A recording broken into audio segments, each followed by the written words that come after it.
El Grupo de Lima emitió un comunicado el domingo en el que se solidarizó con el pueblo venezolano y responsabilizó al gobierno del presidente en disputa Nicolás Maduro de la falla eléctrica que sufre la nación sudamericana desde el pasado jueves 7 de marzo. El grupo afirmó que tras 50 horas de fallas en el sistema eléctrico, hasta el momento se ha cobrado 18 víctimas en hospitales y clínicas.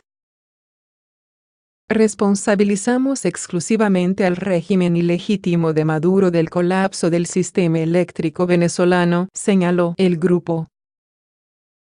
Los países miembros aseguraron que esta situación confirma la existencia y magnitud de la crisis humanitaria que el régimen de Maduro se niega a reconocer.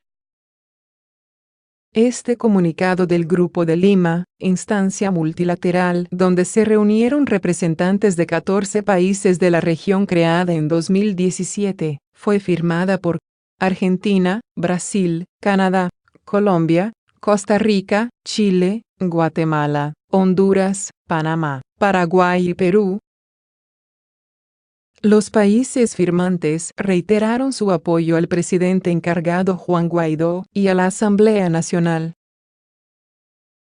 Solo un gobierno legítimo surgido de elecciones libres y democráticas podrá llevar a cabo la reconstrucción de las instituciones, la infraestructura y la economía del país, se lee en el comunicado.